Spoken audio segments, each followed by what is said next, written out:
Subscribe the channel and press the bell icon for latest updates. আমি মহুয়া দাস তোমাদের আজকে third সেমের তৃতীয় সেমিস্টারের cc5 নিয়ে একটু আলোচনা করব। সিলেবাসটা আগে আলোচনা করে নিই। আমরা সেকেন্ড সেমে যেটা আমাদের cc3 ছিল সেটাতে আমরা বাংলা সাহিত্যের ইতিহাস পড়েছি। আমরা সবাই জানি, তোমরা নিশ্চয়ই জানো যে থার্ড সেমে আমাদেরকে অনার্সের 3টে পেপার দিতে হবে। cc5, 6, 7 3টে অনার্সের পেপার দিতে হবে। তো cc3তে আমরা যেটা পড়েছিলাম সেটা পড়েছিলাম বাংলা সাহিত্যের ইতিহাস 19 শতক। এবার থার্ড সেমে cc5-এ আমরা পড়ব বাংলা সাহিত্যের ইতিহাস 20 শতক। মডিউল 1-এ আমরা কি পাচ্ছি, এটার মধ্যে আমরা কি কি পড়তে হচ্ছে আমাদের? কাব্য, কাব্য কবিতা, নাটক, কথা সাহিত্য, গদ্য প্রবন্ধ ও সাময়িকপত্র, ঠিক আগের মতনই। আগেও আমরা যেগুলো পড়েছি সেখানে আমরা পেয়েছিলাম ফার্স্ট মডিউলে কাব্য কবিতা নাটক প্রহসন, তারপরেরটাই ছিল কথা সাহিত্য সাময়িকপত্র, আর তারপরে ছিল গদ্য প্রবন্ধ। এটার প্যাটার্নটা একটু আলাদা। তো মডিউল 1-এ আমরা কি পড়ছি? কাব্য কবিতা। এর মধ্যে আমাদের কার কার পড়তে হচ্ছে? রবীন্দ্রনাথ ঠাকুর, সত্যেন্দ্রনাথ দত্ত, যতীন্দ্রনাথ সেনগুপ্ত, মোহিতলাল মজুমদার, কাজী নজরুল ইসলাম, 1 নম্বর, মানে ফার্স্টটায় যেটা আমরা পড়ছি কাব্য কবিতা।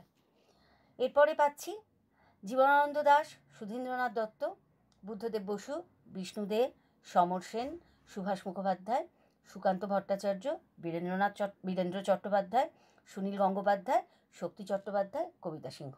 তাহলে রবীন্দ্রনাথ থেকে কবিতা সিংহ অবধি আমাদের কাব্য কবিতা পড়তে হচ্ছে। আমরা জানি প্রশ্ন প্যাটার্ন কীরকম হবে। 10 নম্বরের আসবে, অল্টারনেট 2টো কোশ্চেন দেবে, যে কোনো একটা আমাদের আনসার করতে হবে। 2 নম্বরে কী পাচ্ছি? নাটক। নাটকে রবীন্দ্রনাথ ঠাকুর, দ্বিজেন্দ্রলাল রায়, বিজন ভট্টাচার্য, তুলসী লাহিড়ী, মন্মথ রায়, উৎপল দত্ত, বাদল সরকার, এই কজনের পড়তে হচ্ছে।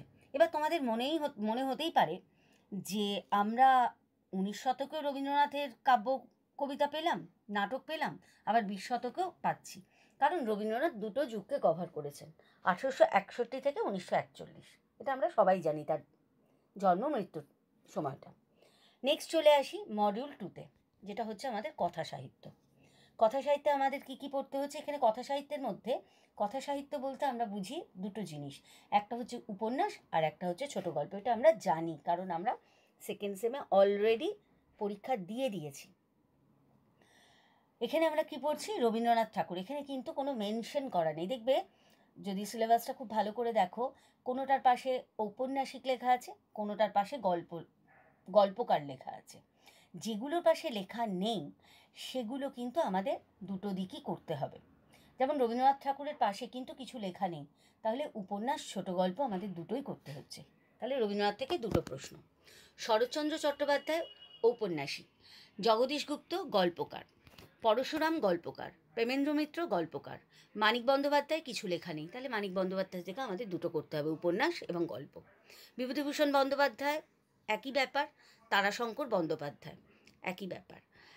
এরপরে আসি সতীনাথ ভাদুড়ী। সতীনাথ ভাদুড়ীরও 2টো উইংস আছে, একটা কথা সাহিত্য মানে উপন্যাস এবং একটা হচ্ছে গল্পকার। সুবোধ ঘোষ গল্পকার, সোমেনচন্দ্র গল্পকার, সমরেশ বসু গল্পকার, আশাপূর্ণা দেবী ঔপন্যাসিক আবার গল্পকার, 2টোই। সৈয়দ ওয়ালিউল্লাহ সেম। তাহলে আমাদের রবীন্দ্রনাথ ঠাকুর থেকে এই এতগুলো, মানে সৈয়দ ওয়ালিউল্লাহ এই অবধি আমাদের কথা সাহিত্য, অর্থাৎ 1 নম্বরে আমাদের পড়তে হচ্ছে। এখান থেকেও 2টো প্রশ্ন আসবে, 2টো প্রশ্নের মধ্যে আমাদের যে কোনো একটা লিখতে হবে, এবং 5 নম্বরের তো আছেই, এটা তোমরা জানো, সুতরাং কোনো ব্যাপার না। তোমরা কোশ্চেন প্যাটার্ন খুব ভালো করে জানো, তবুও একবার বলে দিই, 3টে মডিউল থেকে 10 করে একটা করতে হবে। 5 নম্বরের 4টে আসবে 3টে মডিউল থেকে, এবং 1 নম্বরের 15টা পূর্ণবাক্যে উত্তর। এবার চলে আসি মডিউল 3, গদ্য প্রবন্ধ ও সাময়িকপত্র। 1 নম্বরে কি কি পাচ্ছি আমরা? রবীন্দ্রনাথ ঠাকুর, রামেন্দ্র সুন্দর ত্রিবেদী, প্রমথ চৌধুরী, মোহিতলাল মজুমদার, বুদ্ধদেব বসু, গোপাল হালদার, শহীদ মুস্তাফা আলী। 2 নম্বরে ভারতী থেকে কৃত্তিবাস পর্যন্ত। এর আগে আমরা কি পড়েছিলাম? এর আগে আমরা পড়েছিলাম সংবাদ প্রভাকর থেকে ভারতী পর্যন্ত, যেখানে গিয়ে আমরা স্টপ করেছি সেকেন্ড সেমিস্টারে, ঠিক সেই জায়গা থেকে আমাদের থার্ড সেমিস্টার শুরু হচ্ছে পত্রপত্রিকার ক্ষেত্রে। আশা করি তোমরা সিলেবাসটা বুঝতে পেরেছো। যদি কিছু প্রশ্ন থাকে বা যদি কিছু বুঝতে অসুবিধা হয়ে থাকে অবশ্যই তোমরা জানাবে।